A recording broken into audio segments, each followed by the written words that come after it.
Goeiedag hier van Standerton. Hartlik welkom by vandag se oordeenking. Ons gaan voort op ons reis van ons Bybelse CV en vandag se oordeenking se opskrif is die hoofstuk van bekering in jou Bybelse CV. Die gedeelte wat ek vir ons gaan saam lees is Handelinge 3 daar vers 19. Kom dan tot inkeer en bekeer julle, sodat julle sondes uitgewis kan word en tye van verkwikking van die aangesig van die Here mag kom. Tot sover. Nou geliefdes in ons Here Jesus Christus, geen Bybelse CV is natuurlik volledig sonder die hoofstuk van bekering nie. Ja, jy kan kerk toe gaan, jy kan bid, jy kan Bybel lees, jy kan goeie werke, goeie dade vir ander mense doen, jy kan 'n goeie mens wees, maar as daar geen ware ommekeer in jou lewe is nie, bly die bladsye van jou lewens-CV vol skuld en leuns. Dit is uiteindelik soos 'n storie sonder 'n keerpunt. Bekering is nie net om jammer te voel of om jammer te sê nie. Nee, dit is om jou rug en jou lewe op sonde te draai, om te sê, Here, ek was verkeerd, ek is verkeerd, ek wil nie meer so wees nie, ek wil nie meer so leef nie, ek wil meer leef soos dit U sal behaag, en dan jou hele lewe na Hom te draai.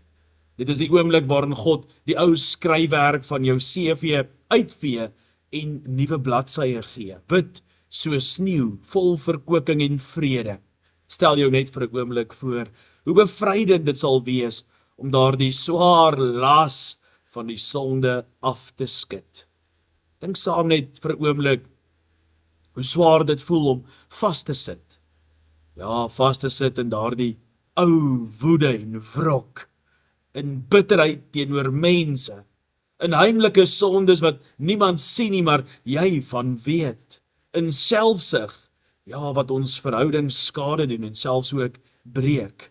Dit vreet aan die siel, dit vreet aan die hart, dit vreet die gemoed, dit steel die vreugde, dit maak dat ons soggens met 'n swaar hart opstaan en saans met 'n skuld en 'n skuldgevoel gaan slaap, eintlik 'n ontevredenheid. Maar wanneer ons natuurlik al hierdie dinge bring met 'n gebroke hart sonder verskonings by die voete van ons Here Jesus Christus, gebeur daar iets wonderliks onmiddellik. Die las val af, daar word dit eerlik en opreg bely word, daar waar eerlike en opregte berou is. Die trane kom nie net van berou nie, maar ook van verligting, want ons weet en ons glo en bely, God vergewe, Hy reinig, Hy gee 'n vars en nuwe begin.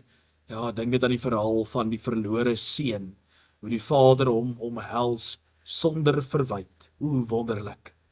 Vra jouself nou met 'n geopende hart, en wees eerlik met jouself. Is daar iets in jou lewe waarvoor jy nie regtig bekeer het nie? Is daar dalk 'n gewoonte wat jy nog aan vashou, wat dit vir jou maklik maak of gemaklik laat voel om maklik in hierdie lewe te leef? Dalk 'n houding? Ja, jou houding wat jy nog regverdig? Dalk 'n verhouding of 'n verslawing wat jy nie wil los nie? Moenie dit langer dra nie. Bring dit voor die Here, laat dit by sy voete val, begin met een ding op 'n slag, miskien die wrok wat jy koester, of die verslawing, of jou klomp verskonings, of jou volharding in die sonde. Begin vandag, begin dadelik. Hierdie hoofstuk is die hartklop van jou Bybelse CV, sonder dit bly alles wat volg maar net bloot oppervlakkig. Met dit word jou lewe 'n lewende getuienis van God se genade. Dit verander nie net jou verlede nie, maar dit verander ook jou hede en veral ook verander dit jou toekoms, jou dag van môre. Dit gee jou die vryheid om sonder skaamte te leef. Dit maak dat jy ander kan vergewe soos jy vergewe. Dit maak dat die bande van hierdie wêreld gebreek word. Moenie wag vir môre nie. Moenie dink jy kan dit later doen nie. Vandag is die dag van bekering. Laat jou hart sag word. Laat die trane kom as dit moet. Laat die Here jou optel en nuut maak. Mag jy die moed kry om te bely wat jy lank weggesteek het. Mag jy opstaan met nuwe krag, gewetende dat waar daar bekering is, God daar baie naby is. Hy wag om jou te ontmoet ook vandag. Reg nou, neem die stap, want sy arms is oop. Amen. Kom ons dank.